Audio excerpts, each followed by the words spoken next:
मैं इस वक्त पूर्वांचल एक्सप्रेस पर हूँ।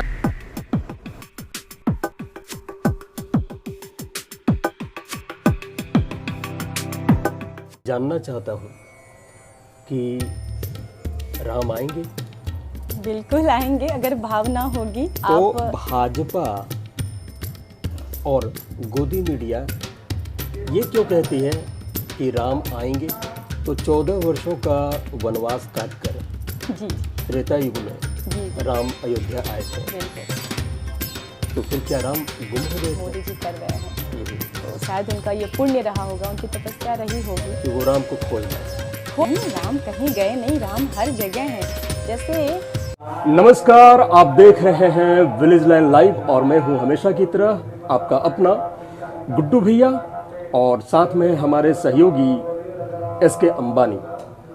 और इस वक्त जैसा कि आप लोगों को मालूम है कि मैं अयोध्या धाम में हूं और मैं बता दूं कि लगभग 4-5 दिन हो गए, 4-5 दिन बीत गए हैं। तो इन दौरान जितने भी हमने खबरें की, मुझे मालूम है, मुझे विश्वास है कि यह खबर बड़ी होने वाली है। तो जी हाँ, मैं इस वक्त बैठा हूँ कथावाचक शालिनी त्रिपाठी जी। आपका विलेज लाइन में बहुत बहुत स्वागत है जी, जय सिया राम।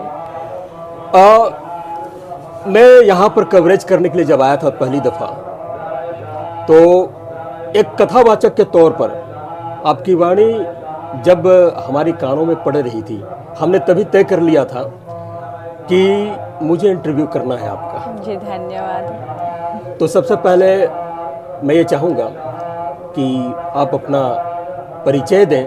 कोई बहुत बड़ा परिचय नहीं है हमारा जी वैसे, बस केवल शालिनी त्रिपाठी नाम था, लेकिन काशी में पुरुषोत्तम मास में कथा होती है नाट्यमले में। वहाँ के विद्वानों ने, काशी के विद्वानों ने, बहुत छोटी अवस्था थी हमारी, 6 वर्ष के थे तब से कथा प्रारंभ हुई। तो काशी के विद्वानों ने एक उपाधि लगा दी, मानस मयूरी। तब से लोग मानस मयूरी शालिनी त्रिपाठी जानने लगे। बहुत छोटी सी अवस्था थी। अभी तो कथा कहते कहते 18 से 19 वर्ष हुआ होगा। तो ज़्यादा, और पढ़ाई हमारी जैसे सबकी होती है वैसे मेरी भी वैसे भी हुई है जी। जी। बिल्कुल। मैंने सुना है कि आप 5 से 6 वर्ष की उम्र में ही आपने कथा वाचन करना शुरू कर दिया था। जी सच है ये? बिल्कुल बिल्कुल। देखिए कि जी इस उम्र में आमतौर पर बच्चियां खेलने कूदने में, मस्ती करने में और खिलौनों की जीत करती हुई नजर आती हैं, और ऐसे में भगवान और भगवंत से जुड़ाव कैसे हुआ? ये घर का माहौल ऐसा था। हमारी माता जी, हम कहीं किसी और आश्रम में नहीं गए, मतलब कुछ लोग जाते हैं कथा की पढ़ाई के लिए, लेकिन हम कहीं नहीं गए। अच्छा। हमारी पढ़ाई जैसे स्कूल की चलती है वैसे चलती रही। बस मेरी माता जी वो संस्कृत से आचार्य थी, तो उनकी इच्छा रही होगी कथा कहने की, जो भी। तो बचपन से वो बहुत ही छोटे थे तो लोरी जैसे बच्चों को सुनाते हैं, तो हमारी माता जी लोरी के रूप में मानस की चौपाइयाँ, गीता के श्लोक और श्रीमद् भागवत महापुराण की कथाएं, तो जैसे बच्चों को लोरी सुनाते हैं, तो लोरी में हमने ये सब सुना जी। तो ये सुनते सुनते, और जैसा मुझे लगता है कि एक शिष्ट श्रोता अगर अच्छा हो तो वही विशिष्ट वक्ता बनता है। अरे वाह। तो श्रोता बनते बनते ही हम वक्ता बन गए 6 वर्ष की अवस्था में, वही लोरी सुन सुन के। बस माता जी हमारी गुरु हैं। तो 5-6 वर्ष की एक छोटी सी उम्र में जब पहली बार अपने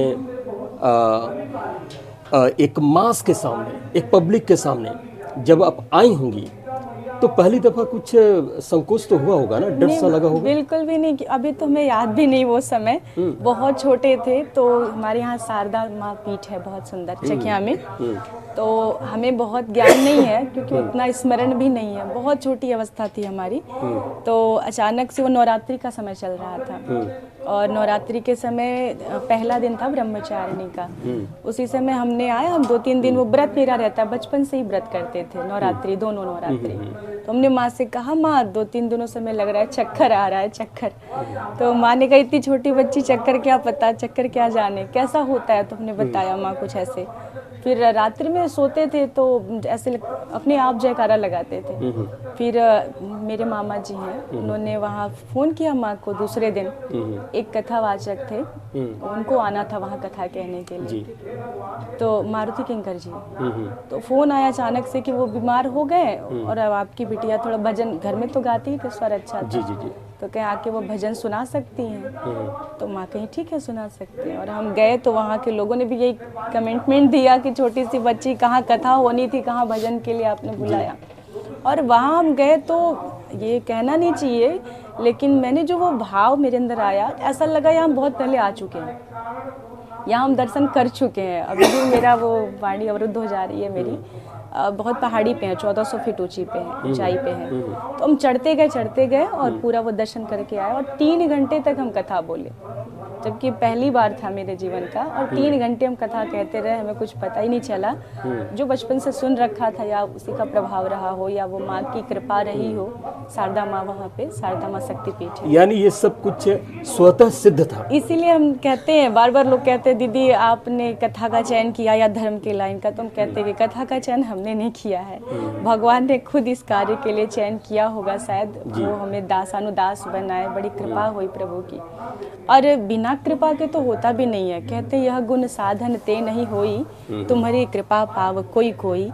बिना ये कितना भी कोई साधन कर ले, कितना भी कोई कुछ कर ले, जब तक प्रभु की कृपा नहीं होती तो वो वाणी प्रस्फुटित होती ही नहीं है, निकलती ही नहीं है। तो शायद दुनिया ने, कुछ लोग तो कहते हैं दीदी आप धर्म का प्रचार कर रही हैं, बहुत अच्छा कर रही हैं, राम कथा का प्रचार कर रही हैं। तो हम तो कहते हैं, उनसे सबसे कहते हैं कि राम कथा का प्रचार हम नहीं कर रहे हैं, बल्कि राम कथा के द्वारा मेरा प्रचार हो रहा है। राम जी को जानना किसी को शेष नहीं है, सब जानते हैं राम जी ने क्या किया क्या नहीं किया। तो राम जी का प्रचार हम नहीं कर रहे हैं, बल्कि राम जी के द्वारा मेरा प्रचार हो रहा है, लोग मुझे जान रहे हैं। नहीं कहा से लोग ऐसे होते हैं जो सोचते हैं अपने जीवन और जो कथावाचक रहते हैं उनके दिनचर्या क्या होता है, क्या वो लोग भी हमारे जैसा जीवन जीते हैं। तो आप अपने जीवन का परिचय, कहाँ से पढ़ाई स्टार्ट किए जी और कहाँ तक पढ़े और कैसे कथावाचक में आए, थोड़ा सा आप अपने बारे में बताइए। जी जैसे छोटे बच्चे होते वैसे रहे, और पहले से ही नियम था माताजी के साथ में। मेरा ज़्यादा समय मेरी माँ के साथ गया है, तो जैसे सब सुबह उठते हैं वही नित्य क्रिया। और हाँ, प्रभु की सेवा में बहुत मन लगता था, क्योंकि परिवार का माहौल वही था। मेरे जन्म से पहले मेरे परिवार में अखंड रामायण का पाठ होता था, और 10 वर्षों तक हुआ। उसके बाद 11 वर्ष में मेरा जन्म हुआ। उसके बाद से राम जी से भक्ति बहुत, राम जी से प्रेम बहुत। फिर मैंने पढ़ाई तो वैसे की है, इंटर तक मैंने मैथ और साइंस से किया। उसके बाद फिर ये कथा की यात्रा इतनी बढ़ गई, तो उतना समय नहीं दे पाते थे पढ़ाई में, तो मैथ साइंस को छोड़ के फिर हम हिंदी की तरफ आ गए, आर्ट की तरफ आ गए। और उसके बाद MA किया है हिंदी से। अभी नेट के लिए फॉर्म डाल रहे हैं कि प्रोफेसर बनने के लिए। यही एक इच्छा है कि डॉक्टरेट हो जाए और डॉक्टर नाम के आगे लगे, यही एक इच्छा है। टीवी चैनल पे भी आपका कथा आता है जी। किस किस चैनल पे आता है? ये संस्कार पे आ रहा था बहुत पहले, हमने फिर पढ़ाई के कारण सब मना कर दिया। मुरारी बापू का भी बहुत सानिध्य मिलता रहा, बहुत स्नेह करते हैं वो। वैसे तो संतों में जैसे श्री कामता पीठाधीश्वर राम स्वरूप आचार्य जी हैं संतों के, और आज नहीं रहे, शांत हो गए, शरीर छूट गया है, श्री राजेश्वरानंद जी बहुत स्नेह करते थे। और उनके जो भजन होते, कभी बैठते हम लोग साथ में तो सुनाते थे, तो बहुत गदगद होते थे वो। और उनका बड़ा स्नेह, संतों का बड़ा स्नेह रहा है, इसके लिए कृपा पात्र हम रहे हैं, उनके कृपा पात्र रहे। ये अच्छा लगता है कि सभी संतों का आशीर्वाद मिलता रहता है। अयोध्या में कब आना हुआ? अयोध्या में 17 को आए हैं हम। और थोड़ा सा दुर्भाग्य, एक तो सौभाग्य भी है, एक दुर्भाग्य भी है। सौभाग्य ये है कि जैसा मुझे लगता है 19 वर्षों से मेरी कथा चल रही थी। 6 वर्ष के थे तब से कथा करते करते आज 25 वर्ष हो गया। अवस्था 25 वर्ष की है, 19 वर्ष हो गया कथा करते करते। तो हमें लगता था कि कथा कह रहे हैं, कुछ तो परिणाम होना चाहिए। जैसे मानस में पढ़ते हैं, भरद्वाज जी ने कहा, जब भगवान राम को सामने देखे तो कह दिया कि सब साधन कर सफल सुहावा, लखन राम से दर्शन पावा। मैंने जितनी तपस्या की है, जितना साधन किया है, सबका फल मुझे आज मिल गया। भगवत दर्शन हो गया, मुझे फल मिल गया। तो हमें तो भगवत दर्शन नहीं तो हो रहा है, लेकिन मुझे भी जिस दिन ये बुलावा आया, नेपाली बाबा ने बुलाया कि यहाँ 17 से कथा कहनी है 24 तक। तो दुर्भाग्य मेरा यही है कि हम छत्तीसगढ़ में कथा ले चुके थे, 22 से वहाँ चले जाना था। लेकिन मुझे ऐसा लगा कि इस समय जहाँ सब अभिनंदन करने जा रहे हैं, मैं अयोध्या में जाके उनका कम से कम स्वागत तो करूं 22 से पहले जाके, और मेरे 19 वर्षों की तपस्या अर्थात भगवान के गुणगान करने का जो फल है वो मुझे आज इकट्ठे होकर मिला है कि भगवान के अभिनंदन में, उनके स्वागत में अपनी वाणी पवित्र करने का अवसर मिला है। जानना चाहता हूँ कि राम आएंगे? बिल्कुल आएंगे, अगर भावना होगी, सबका विश्वास होगा, सबके, क्योंकि भावे ही विद्यते देव, तस्मात् भावो ही कारणम, भाव ही है तो भगवान है। तो 14 वर्षों का वनवास काटकर जी त्रेता युग में जी जी राम अयोध्या आए थे, बिल्कुल। तो फिर क्या राम गुम हो गए थे? नहीं, राम कहीं गए नहीं, राम हर जगह है। जैसे तो आप भाजपा और गोदी मीडिया ये क्यों कहती है कि राम आएंगे? नहीं आएंगे नहीं, वो कहीं गए नहीं हैं। जैसे हम कहते हैं ना कि एक स्थान, ये हमने नया घर बनवा दिया, तो भगवान को नहीं कहते अब उस घर से इस घर में भगवान को लाएंगे, तो वो भी तो कहते हैं कि हमारे घर में अब राम आएंगे। तो बस स्थान परिवर्तित हो रहा है और उनको अपने घर में स्थापित किया जा रहा है। और तो क्या राम घट घट में, कण कण में बिल्कुल है, व्याप्त नहीं है? बिल्कुल है। जैसे कहते हैं तो ऑक्सीजन हर जगह है, लेकिन एक सिलेंडर में भी ऑक्सीजन भरते हैं ना आवश्यकता के लिए। उसी प्रकार जैसे आपको जल में जल पीना जरूरी है, हर जगह हाइड्रोजन और ऑक्सीजन है, लेकिन इन दोनों को जब मिक्स करते हैं तो हमें जल मिलता है। पीने के लिए हमें जल चाहिए, मैं ऐसे ही नहीं हाइड्रोजन ऑक्सीजन ले लेंगे, एक माध्यम हमें जल पीने के लिए चाहिए। उसी प्रकार भगवान घट घट में है, लेकिन हमें अपनी आस्था के लिए वो हमें मूर्ति रूप में, हमें साकार रूप में चाहिए, अपने ध्यान को केंद्रित करने के लिए, अपने भाव को केंद्रित करने के लिए। तो इसलिए भगवान घट घट में है। जैसे ऑक्सीजन हाइड्रोजन है, लेकिन जल के रूप में हमें चाहिए, तब हमारी तृप्ति होगी।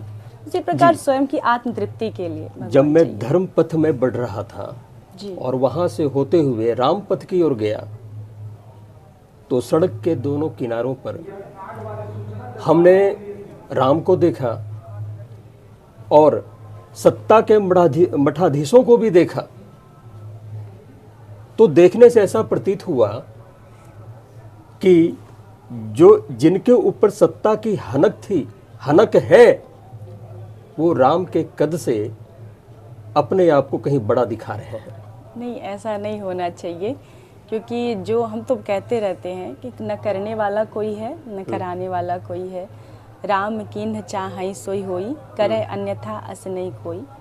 भगवान जब चाहेंगे, जैसा चाहेंगे, जिससे चाहेंगे उससे करवाएंगे, क्योंकि करे करावे आप सब, जने बड़ाई दे। वो किसी का पुण्य होता है तो उसको माध्यम बना लेते हैं, उसको बड़ाई दे देते हैं। तो ये उनका पुण्य रहा होगा, जिसका पुण्य रहेगा उसको बड़ाई मिलेगी। अब इसके लिए अन्यथा नहीं लेना चाहिए, भगवान जिसको माध्यम बनाएंगे उससे कराएंगे।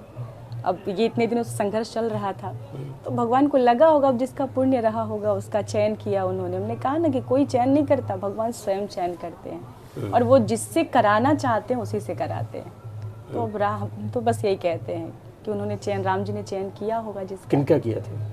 जिनका किया है वो कर रहे हैं, आप सभी जान रहे हैं। तो मोदी जी कर रहे हैं, हमारे माननीय प्रधानमंत्री नरेंद्र मोदी जी कर रहे हैं। तो शायद उनका ये पुण्य रहा होगा, उनकी तपस्या रही होगी कि वो राम को खोज लाए। खोज नहीं लाए, खोज नहीं लाए, खोज नहीं लाए हैं जी। वो तो थे घट घट में। तो बस जैसे आप घर बनवाते हैं ना, तो एक मालिक रूप में आप, वो सबके मालिक इस समय तो है ही, राजा के रूप में स्थापित तो है ही नरेंद्र मोदी जी। तो जैसे घर का मालिक घर में मंदिर बनाता है तो स्थापित करता है भगवान को, तो उन्होंने यही किया।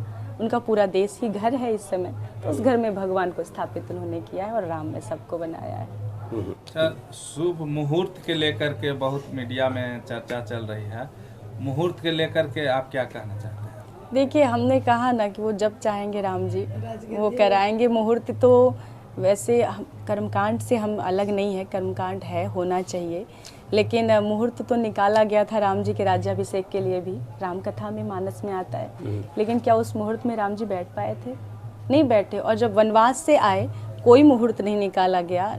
कहा भी दशरथ, सबने कहा कि मुहूर्त निकाला जाए, तो वशिष्ठ जी ने कहा कि राम जिस समय बैठ जाएंगे वही मुहूर्त शुभ मुहूर्त हो जाएगा। और वैसे भी अच्छे कार्य के लिए अच्छे कार्य को टालना नहीं चाहिए, जितना अच्छा हो सके। और उसका कोई मुहूर्त नहीं होता? नहीं, मुहूर्त होता नहीं है। हमने कहा कि मुहूर्त है, कर्मकांड है, लेकिन अच्छा कार्य टालना नहीं चाहिए, जितना जल्दी हो सके कर लेना चाहिए। कहते राम पही जाइए सुदिन न हेरिए। अगर भगवान के पास जाना है तो बहुत ज़्यादा दिन का विचार नहीं करना चाहिए। अगर हो सके प्रयास करें कि जितना जल्दी हो सके अच्छा कार्य, भगवान की भक्ति का कार्य कर लेना चाहिए। हम ये कर्मकांड के विरोध में नहीं है, बिल्कुल इसमें फंसना नहीं चाहेंगे।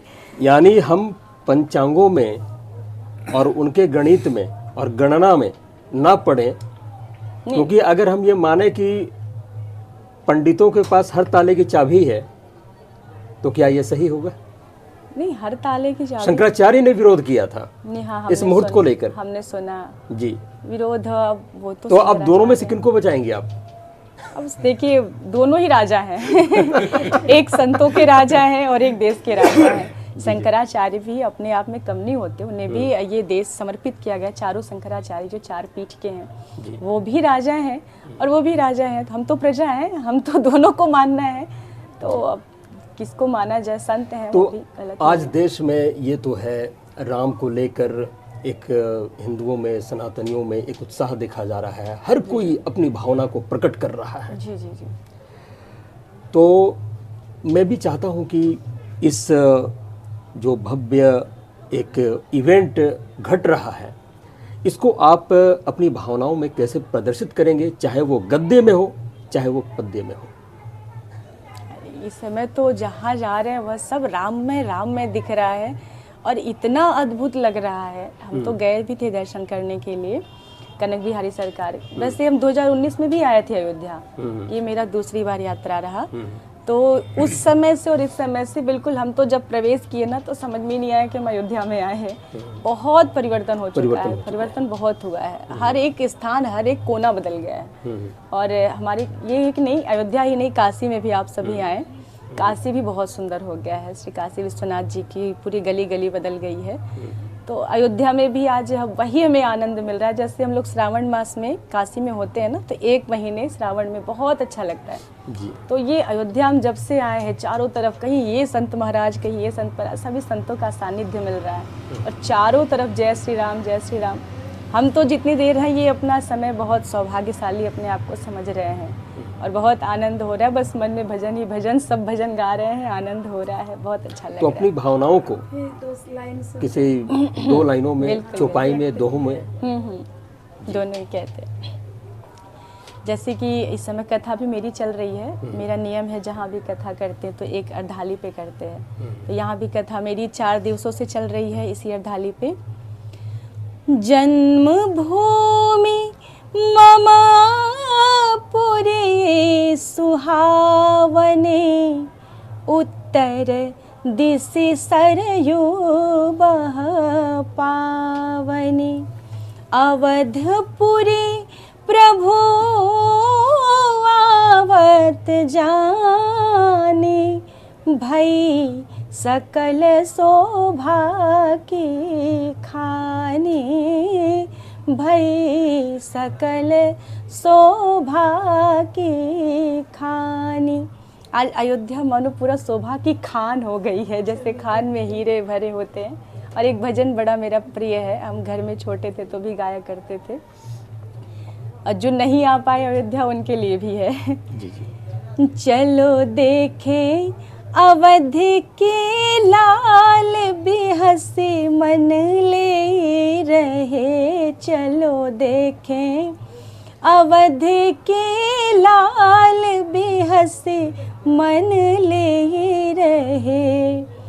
अखिया दो रत्ना रे सखी रे, अखिया दो रत्ना रे सखी रे। विधु सम सोहत भाल, बेहसी मन ले रहे। झूमे अवध मगन नर नारी। आज सबके सब अयोध्या में, राम में सब नृत्य कर रहे हैं। अभी आपने कहा कि आप देख के आए हैं कि बहुत लोग नृत्य भी कर रहे हैं। तो झूमे अवध मगन नर नारी, झूमे अवध मगन नर नारी, मगन नर नारी। और अरे अजब अनोखी चाल बेहसी मन ले रहे, अरे आए दीन दयाल बेहसी मन ले रहे। चलो देखें अवध के लाल बेहसी मन ले रहे। सभी लोग एक बार बोलिए, प्रेम से बोलिए सियावर रामचंद्र की जय। आप सभी दर्शकों ने अभी कथावाचक शालिनी त्रिपाठी जी को सुना। उम्मीद है कि आप लोगों को पसंद आया होगा और इसी के साथ हम सभी विदा लेते हैं आपसे। नमस्कार।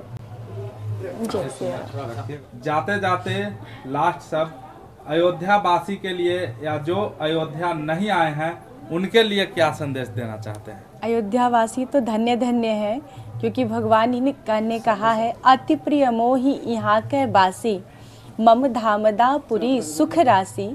अवध के जो वासी हैं भगवान को अति प्रिय हैं, तो अयोध्या के लोगों का तो अहोभाग्य है। और जो लोग नहीं आ पाए वो भी आएँ और लाला के दर्शन करें। अभी ये वो अपने आप को ये ना समझे कि हम सौभाग्यशाली नहीं हैं। सौभाग्यशाली सभी हैं जिन्होंने मनुष्य शरीर पाया है, क्योंकि बड़े भाग मानुष तन पावा। तो ये भगवान ने बहुत अति बड़भागी बनाया है। आप आएँ और लाला के दर्शन ज़रूर करें एक बार। अभी तो हमें भी दर्शन करना है, इस समय नहीं कर पाएंगे। और यही कहेंगे सबसे कि ले चले अपनी नागरिया, ले चले अपनी नागरिया,